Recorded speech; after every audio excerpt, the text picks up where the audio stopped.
जो राज्यपाल पद से इस्तीफा देने के बाद 45 साल बाद फिर से बीजेपी की सदस्यता लेने वाले हैं। तारीख है 10 जनवरी की। विधानसभा चुनाव में जीत के लिए बीजेपी के केंद्रीय नेतृत्व में कई चेहरों पर भरोसा किया, लेकिन सफलता नहीं मिली। 5 साल तक झारखंड में बीजेपी की सरकार चलाने वाले रघुवर दास के लिए बीजेपी क्या भूमिका तय करती है, ये तो अभी साफ नहीं है, लेकिन चर्चा है कि उन्हें बड़ी जिम्मेदारी दी जा सकती है। 2024 के झारखंड विधानसभा चुनाव में बीजेपी की करारी हार हुई।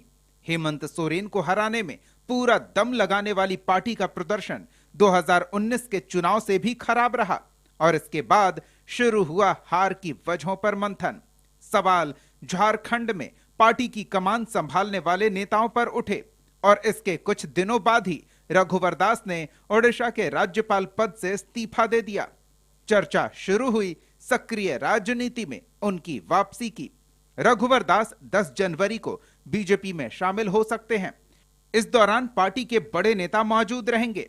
बीजेपी नेता मानते हैं कि उनकी नेतृत्व क्षमता और राजनीतिक अनुभव का पार्टी को बहुत फायदा होगा।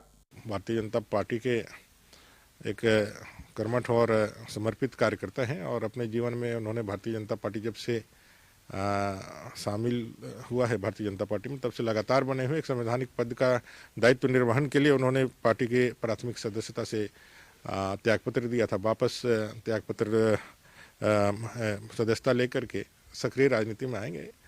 एक कद्दावर नेता हैं।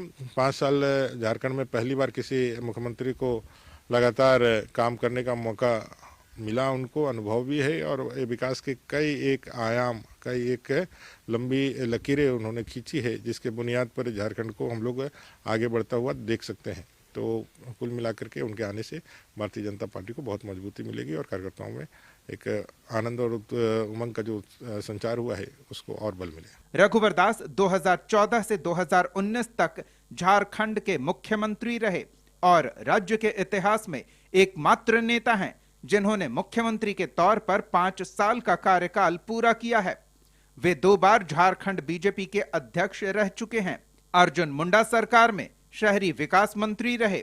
1995 से 2019 तक लगातार 5 बार जमशेदपुर पूर्वी से विधायक चुने गए। साथ ही एकमात्र गैर आदिवासी हैं जो झारखंड के मुख्यमंत्री रहे। वे बीजेपी के राष्ट्रीय उपाध्यक्ष भी रहे। 1980 में बीजेपी की सदस्यता लेने वाले रघुवर दास 45 साल बाद फिर से बीजेपी की सदस्यता लेंगे।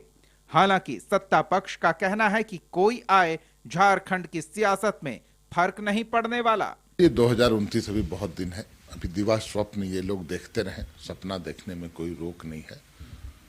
और रघुवर दास जी पहले भी झारखंड की राजनीति में थे।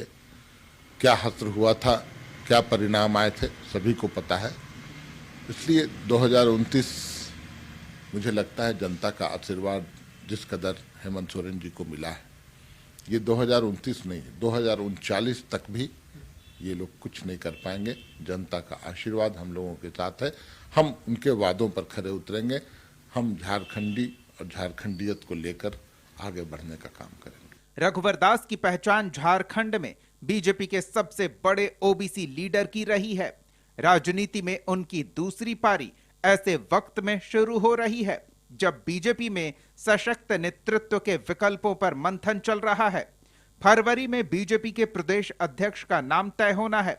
ऐसे में कयास लगाए जा रहे हैं कि प्रदेश नेतृत्व संभालने के लिए रघुवर दास को आगे किया जा सकता है।